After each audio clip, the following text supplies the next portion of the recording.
Yohanes 10:25, 28. Yohanes 10:25, 28. Yesus menjawab mereka, "Aku telah memberitahumu, dan kamu tidak percaya. Pekerjaan yang saya lakukan dalam nama Bapa saya, ini bersaksi tentang saya.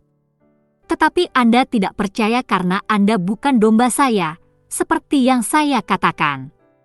Domba-domba saya mendengar suara saya, dan saya mengenal mereka, dan mereka mengikuti saya, dan saya memberi mereka hidup yang kekal, dan mereka tidak akan pernah binasa, dan tidak ada yang akan merebut mereka dari tangan saya." Yohanes 10:25, 28. Komentar, ajaran dan keajaibannya demikian juga, seperti yang saya katakan, menerima ajarannya dan melakukan apa yang dia katakan, itulah bagian dari ciri iman yang sejati. Mujizat-mujizatnya juga meneguhkan Injil. Yohanes 10:25, mukjizat yang saya lakukan dalam nama Bapa saya berbicara untuk saya. Yohanes 14:11, percayalah ketika saya mengatakan bahwa saya di dalam Bapa dan Bapa di dalam saya, atau setidaknya mempercayai bukti keajaiban itu sendiri. Seperti itulah peran mujizat dalam menyampaikan Injil. Kisah Para Rasul 14:3. Jadi Paulus dan Barnabas menghabiskan banyak waktu di sana, berbicara dengan berani untuk Tuhan, yang meneguhkan pesan kasih karunia-Nya, memampukan mereka melakukan tanda-tanda dan mujizat. Kematian dan kebangkitannya. Setiap kali kita menemukan para rasul mengkhotbahkan Injil dalam kitab Kisah Para Rasul, serta dalam surat-surat Perjanjian Baru, kita menemukan bahwa kematian dan kebangkitan Yesus disebutkan. Memahami dan menerima tujuan kematiannya dan fakta kebangkitannya adalah penting untuk apa yang merupakan iman sejati di dalam Kristus.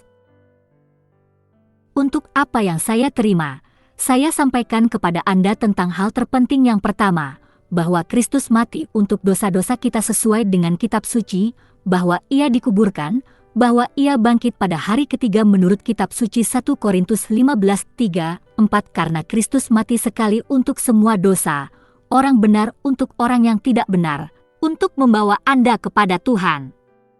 Dia dibunuh dalam tubuh, tetapi dihidupkan oleh Roh. 1 Petrus 3:18. Pria ini diserahkan kepada Anda dengan tujuan yang ditetapkan dan pengetahuan sebelumnya tentang Tuhan, dan Anda, dengan bantuan orang jahat, bunuh dia dengan memakukannya di kayu salib.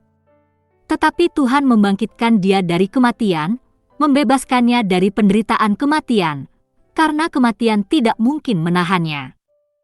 Kisah Para Rasul 2:23-24. Anda membunuh penulis kehidupan, tetapi Tuhan membangkitkan dia dari kematian. Kami adalah saksi akan hal ini.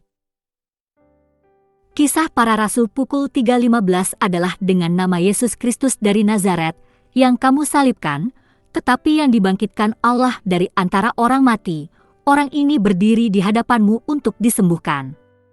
Kisah Para Rasul 4:10. Tuhan nenek moyang kita membangkitkan Yesus dari kematian, yang kamu bunuh dengan menggantungnya di pohon. Tuhan mengangkatnya ke tangan kanannya sebagai pangeran dan juru selamat untuk memberikan pertobatan dan pengampunan dosa kepada Israel. Kisah Para Rasul 5:30-31. Mereka membunuhnya dengan menggantungnya di pohon, tetapi Tuhan membangkitkannya dari kematian pada hari ketiga dan membuatnya terlihat. Kisah Para Rasul 10:39-40. Meskipun mereka tidak dapat menemukan alasan yang memadai untuk menjatuhkan hukuman mati, mereka meminta Pilatus untuk mengeksekusinya. Setelah memenuhi semua yang tertulis tentang dia, mereka menurunkannya dari pohon dan membaringkannya di kuburan. Tetapi Tuhan membangkitkan dia dari kematian, dan selama beberapa hari dia terlihat oleh orang-orang yang bepergian bersamanya dari Galilea ke Yerusalem. Kisah Para Rasul 13:28-31. Dia telah menetapkan hari ketika dia akan menilai dunia dengan adil oleh orang yang telah dia tunjuk.